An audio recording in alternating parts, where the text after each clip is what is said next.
25 years after the Bofors case rocked India, the man who helped blow the lid off the scandal has revealed his identity. The former chief of the Swedish police, Sten Lindström, who led the investigations into the case, has given an interview to Chitra Subramanian, the journalist who originally exposed the scandal 25 years ago. In the interview carried by the Hoot website, Lindström has said there was conclusive evidence against Italian businessman Ottavio Quattrocchi. This is in complete contrast to the CBI's stand. Remember that there wasn't enough proof to prosecute the Italian businessman. Lindström has gone on to reveal that there was no evidence to prove that former Prime Minister Rajiv Gandhi received a bribe in the procurement of the Bofors L-39 howitzers. However, Lindström says that Rajiv Gandhi did nothing as a massive cover-up was on in India and Sweden over the gun deal. The whistleblower had leaked over 350 Bofors-related documents to the journalist 25 years ago that helped originally expose the 65 crore rupee bribery and kickback scandal. Meanwhile, the Congress responded by saying that the case had hurt the Gandhi family extensively. Law Minister Salman Khurshid added that the party welcomed whatever Lindström had to say about Rajiv Gandhi.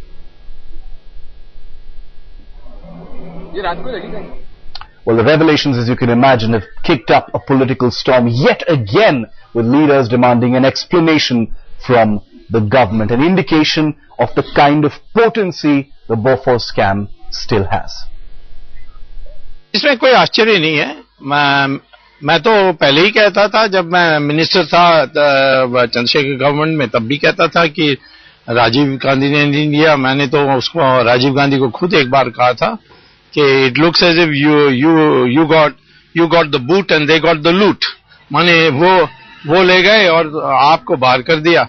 और उस समय मेरी बड़ी आलोचना भी हुई थी। VP Singh के वो एक खास मंत्री थे, जयपाल रेड्डी, आजकल सोनिया के साथ हैं। वो बड़े हंगामा करते थे पार्लियामेंट में कि मैं राजीव गांधी का साथ मिला हुआ हूँ, एटसेट्रा। ये मैंने सीबीआई को मैंने एक 150 पन्ने के दस्तावेज दी कि वो उस पर जांच करें। नए मटेरियल्स निकले हैं, इनकम टैक्स के ट्राइब्यूनल ने भी कई अच्छे मटेरियल निकाल के दिया है पटरोची के बारे, सोनिया गांधी के बारे। तो मैं तो ये समझता हूँ कि नई जांच शुरू होनी चाहिए, और यदि सीबीआई हमारी बात को नहीं मानेगी तो फिर हम निश्चित तौर पर यही करेंगे कि हम कोर्ट में जाकर एक नया कोर्ट केस के लिए मांग करेंगे। Timing of this revelation is also questionable. Some people can question that also. What is this timing? Why he was waiting for such a long time to tell all these stories? Number one. Number two, yes, it exonerates some people. The revelation, the present revelation, exonerates some people. Those people will have some relief. But the present revelation also nails down on the fact that Mr. Quattrocchi was given safe passage. The political parties cannot say anything on that. Only CBI and government can say anything about that. We will have to verify the veracity of this report. We will have to check the facts. Mr. Martin Odobo, the MD of Bofors, had written in his own notes and also confirmed his interrogation to Mr. Lindström that the name of Quattrocchi should not be revealed at any cost because of his proximity with Mr. Rajiv Gandhi. और हम अपेक्षा करेंगे कि क्वाट्रोकी की भूमिका के बारे में इंडिपेंडेंट जांच होगी, और साथ ही सीबीआई के उन सारे इन्वेस्टिगेटर्स की भूमिका के बारे में भी जांच होगी जिन्होंने एक कोल्यूसिव रिपोर्ट दिया। All right, we have with us to talk about this in newsrooms right across the country. Everyone's talking about Bofors. Just really proof that this is the one story in India that fails to lose any of its appeal, any of its potency, any of its journalistic value. Even privileged to be joined on this debate this evening by Chitra Subramanian Duella. She joins us live, in fact, from Geneva. She's the journalist, remember, as a correspondent for The Hindu, who broke this story originally in the 1980s. We also have with us Manishankar Iyer, Rajya Sabha member and senior Congress leader. He'll be speaking to us as well. We have former director of the CBI, Joginder Singh. He knows a thing or two about the investigations, the very expansive investigations that have followed into the allegations into the Bofors scam. And also here in our Delhi studios, privileged to be joined by Subramanian Swamy. Thank you for joining us, sir. He'll be giving us a perspective as well. He served as Law Minister shortly after the Bofors scam actually broke. I'd like to start with Chitra Subramanian. Chitra, before I get into the specifics of what Sten Lindstrom has said to you in this interview, you've given him the luxury of hindsight, of time and distance. As the journalist who originally broke the story, and as a journalist who's tracked the story over 25 years, what has been your takeaway from what Mr. Lindstrom has said now? First, I think I did not break the story. The story was broken by two Swedish journalists, Jan Mosander and Börje Rendahl, who worked for the Swedish state radio. I just followed it up like hundreds of other journalists. So that credit must go to the Swedish state radio. Yeah. As far as the takeaway 25 years later, you go through all kinds of, you go through the whole process. I think the takeaway is that, as Mr. Lindstrom said, if something is closed in a false way, it will bleed the system. And I think there are some lessons for us in that. For me, as a former journalist, I'm no longer a journalist. I watch investigations. I watch how, where I was trained, how people work, and I think we have some way to go. And also some lessons learned about, how we cover one of the big stories. Okay, let me bring in Manishankar Iyer now. Mr. Iyer, Sten Lindstrom says in that interview to Chitra that there was no evidence, that Rajiv Gandhi had received any part of that bribe. In that sense, it is being looked at as a kind of clean chit from the man who revealed all this information originally. But he does say that Rajiv Gandhi pretty much looked the other way when this massive cover-up operation was actually, going on both in India and Sweden. What do you think about that? There's nothing new about this gentleman. He has been leaking selectively his version of the story, and his version of the story has been changing over time. The one constant with which I have remained for all the 25 years that Chitra has remained on the story is that Rajiv Gandhi was not bribed, that he didn't need to take a bribe for taking a decision which was entirely in the national interest. The fact that it was in the national interest was borne out at the time of Kargil, when if we didn't have the Bofors guns, we would not have been able to win that war so easily. And everything that has emerged ever since then, and even during that time, showed that yes, there was a conspiracy involving Mr. Ardbo, who was desperate to pay somebody because the man did business in that dirty way. And there are two filthy countries. One is Sweden, which cannot do business which doesn't know business without giving bribes. And the other is Switzerland, which wouldn't be so prosperous if it wasn't the recipient of vast amounts of illegal money from all kinds of filthy sources. These two countries got together and decided to prosper themselves. But none of these people ever believed that Rajiv Gandhi was completely sincere when he said there should be no middlemen and no payments. And because he was not involved with middlemen and he was not involved with payments, obviously his first reaction when the story broke in Swedish radio was that none of it was true. Then, when the Swedish National Audit Bureau came out and said, yes, it was true, immediately attempts were made to contact these people to find out if they would tell what was the story. And they agreed eventually to come to India and tell the story, but on strict condition that nothing that was told to the Prime Minister of India would be used by the Prime Minister of India against the guilty people. And this meant that they were attempting to make Rajiv Gandhi an accomplice after the fact. And Rajiv refused that, and all the time maintained for about 2.5 years after this, that he was completely innocent, he didn't know what was happening. But there was a conspiracy of the press. Okay. And it's Chitra who's really revealed this conspiracy of the press. That stories she was sending were being edited by her editor. Okay. Who has since become a very good friend of mine. But he apparently believed in suppressio veri and suggestio falsi. Okay. With the result that a completely distorted story was put out, which resulted in not only the tragedy of Rajiv Gandhi losing the election, but the even bigger tragedy of VP Singh and his cohorts coming into power. Well, it is quite clear that the chief conspirator was N. The important thing to find out is who was N. Lekin kyunki chor sabse zyada shor karta hai, he joined the conspirators instead of revealing that the N in the Artbo diaries is none other than N himself. Okay, Subramanian Swamy, I'm going to bring him in right now. I see you laughing. You obviously have something to say, Mr. Swamy. But one thing that you do agree with Mr. Iyer on is on Rajiv Gandhi himself, the fact that he didn't take a bribe. Agreement is a very strong word. I had been making statements from... And you were the law minister in VP Singh's government. Yes, I was not VP Singh's government, it's Chandrasekhar's government. I have been saying consistently always that Rajiv Gandhi didn't get a bribe. And in fact, I was attacked by my fellow opposition leaders who are now ministers in the UPA government, like Jaipal Reddy, who was perhaps the most stringent in attacking me as a man who is in conspiracy with Rajiv Gandhi. Now, the issue is not that. In fact, I had told Rajiv Gandhi himself on his, since I was a good friend of mine, I told him that they got the loot and you got the boot. Essentially, that's the essential problem. He knew bribe was being paid.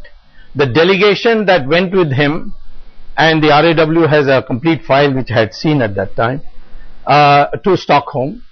Walter Vinci was there. Quattrochi was there. And there was a deadline of April 1 that had to be met. And therefore, once this was this agreement was agreed to, and Walter Vinci's work was only that, to force Rajiv Gandhi to sign, which Rajiv Gandhi did. Whether he regretted it later or not, I will not go into this personal. But what about the cover-up? He talks about a cover-up, and so Rajiv Gandhi looking the other way. Cover-up issue arises. It's a very wide issue. The cover-up started by not registering an FIR immediately, because here a credible information of a Swedish government radio comes. Then it was where VP Singh sets it up, but in that government is Arun Nehru, and then nothing happens. Then Mr. Narasimha Rao comes. In our government time also we had a problem. Because some of the people, there was an occasion when additional Solicitor General, out of brief, made a statement which we, of course, we changed him and restored the position.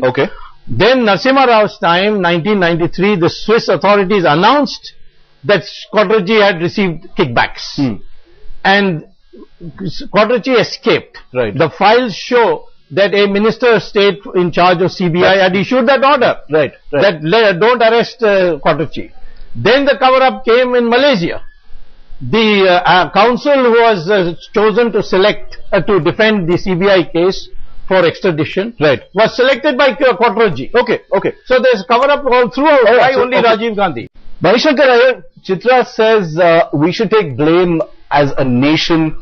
We should move on now. It's been 25 years. You know, pretty much just close this and let's just move on. But even though the case is finished, investigations aren't really happening. The fact is that Ottavio Quattrochi, the prime accused in this entire bribery case, Mr. Iyer, is still not in Indian custody. He hasn't faced justice at all. Do you, in light of that, do you think it's fair to suggest that we should just stop this and just move on, forget about the Bofors scandal and move on? Please, put this thing into perspective. Whatever the CBI may have started in January 1990, long before this, the Swedes started through the Swedish investigation agency, their investigation into all that happened. And their final report, a lot of it came out in October 1989, just as we were readying to go into the election. And from the evidence that was produced at that time and published in both the Hindu and the Indian Express, the key agency that was supposed to be responsible for for ensuring that the bribe took place, the middleman, AE Services, the financial director of Bofors, said that when the SIA people were investigating him, quote, they did not press me on AE. Now that's right. The Swedish investigation agency, which was the one which was most responsible, because after all the story had broken in Sweden, came to a dead end themselves.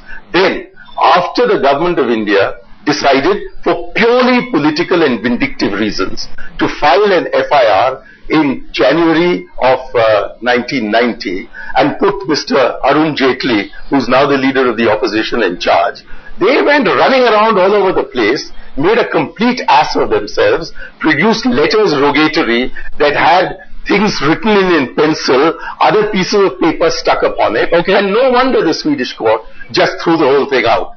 Then thereafter, the vindictiveness has continued. In repeated governments, and the Congress was not in power from 1996 to 2004, opposition governments, that is non-Congress governments, have tried to build some credibility into this totally baseless story that Rajiv Gandhi was involved. Now today Chitra says that she never accused Rajiv, but all the paper to which she was writing and the other editors in the Indian Express were involved in doing nothing. Defaming Rajiv Gandhi, saying he had taken his bribe to buy a wrong gun. Now on both points, he didn't take any money, he bought the best gun possible. Why do you want to flog this completely dead horse? It has been through the courts have not solved it, and I am not concerned with whether Ottavio Quattrocchi is to be caught or not. Ottavio Quattrocchi is a businessman who, like all businessmen, is a dirty fellow. I have nothing to do with him. We have nothing to do with him. It is Rajiv Gandhi who was accused, lost his prime ministership and then lost his life. And the people who are responsible for spreading this lie were also the ones responsible for withdrawing his security cover and causing his martyrdom. The case, anyway, all that is long over, and for the last 20 years, the principal accused in this matter by the media, Rajiv Gandhi, has been dead. And again the courts have said that there is nothing that they can do further. And the incompetence of the CBI, the incompetence of the Solicitor General's office has resulted in all the time people saying the matter is closed. And in any case, according to our law, a person who died cannot have any further proceedings against him. The case is, why are we picking up this story? Because some deep throat who is handing over 350 documents now wishes to have reflections. No, but the things he says are important, Mr. Just give me a moment. What does he say that's important? Just give me a moment, Mr. From my point of view, the main important thing is that Rajiv Gandhi was accused of taking a bribe and buying a wrong gun. And on both the counts, this gentleman, Mr. Lindstrom, now exculpates. Let me just give you a moment. Just give me a moment, Mr. Iyer. I'll come back to you in just a moment. I want to give Joginder Singh a chance to respond, but just before that, since I put the same question to both Manishankar Iyer and Chitra Subramanian, Subramanian Swamy, never accused the case may have been thrown out in Sweden. The case may be complete as far as Indian courts are concerned. But Subramanian Swamy, sitting here with me in the Headlines Today studio, plans to take it forward. His work is not done just yet. Yes, Mr. Swamy, you said the story is definitely not over. You are trying to do something about it in July. I've already given about 100 odd pages of documentation, fresh documentation to the CBI in February. I asked them to register an FIR, start the matter afresh. They have not replied to me. They orally say that we are bound by the closure report, but there is no law which says a closed case cannot be reopened if new evidence comes. The income tax has given a clear indication that Quattrocchi owes a lot of money on the money he made on the AE services. So there is plenty, and I certainly in July you will see me in court on this. Joginder Singh, quick response. My response is, I think what Subramanian Swamy says is my good friend and Manishankar, they are right in their own way. But the fact remains, bribe is in past. I will only tell the government of India, through your channel, please legalize the middlemen, because I don't say that you can't beat them, jam them. There will always be bribe. That's a larger point, where Army Chief was offered recently 14 crores here. So this will continue. Why not we legalize the whole damn thing here and let the government of India get the benefit? That's what I like to say here. So as Rajiv Gandhi is concerned, CBI never had a case that he took money. Okay, There is no doubt on that. Okay, I have just enough time for some quick last points. Clearly, there are lots of details that must be argued. I want closing comments from all three of you. I'd like to start with Mr. Swamy about whether the case. You obviously don't think the case can be buried. You've got a lot of work left on your plate. But is it time to move on, or we need to stick with this? There's no question of moving on. These matters have to be brought to a closure. We must. There's no question of Mr. Rajiv Gandhi being held responsible, except the way Manmohan Singh is held responsible for 2G. The same way he watched the thing happen. But you cannot say that he didn't know what was going on. And we know who knew what was going on. The issue is Mr. Quattrochi was the kingpin in this, along with the ex-brother-in-law, Mr. Walter Vinci. They have to be brought to book. Okay, last 30 seconds, 15 seconds each to Joginder Singh and Manishankar. Joginder Singh, quick last comments. Should we stop? Should we bury this case and just move on? No, you should not bury this case. We should continue pursuing it here. But the law ministry's role should be transparent here. The Quattrochi's advocate in Argentina produced the documents, internal documents of law ministry. How did they reach him? When he was questioned, he said, I won't tell you where I got it here. So, government should be not only vigilant, whatever may be the means here. He has received bribes, $7.32 million. Papers are with the government, papers are with the CBI, papers are filed in Delhi High Court, with the Department of Personnel. Okay, Joginder Singh, this should be continued. Completely out of time. Recover the money from before, there is nothing else. Okay, completely out of time, whether we can recover the money. Manishankar, 20 seconds, final comments, please, sir. Well, the only thing that is really relevant is that Rajiv Gandhi was innocent.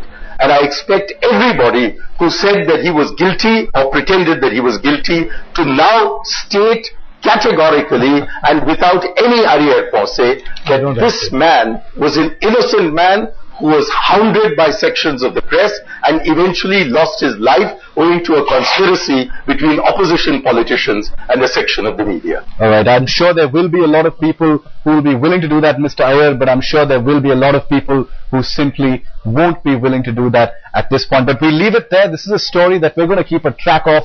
Manishankar Iyer has said that he plans to take this legally forward as well. So that one thing we can be sure about is that the Bofors scam case isn't quite over just yet. It may have been thrown out in Sweden and here, but it's not over just yet. We'll keep a track of that. Subramanian Swamy, Manishankar Iyer, Joginder Singh and Chitra Subramanian. It's been a pleasure discussing this story with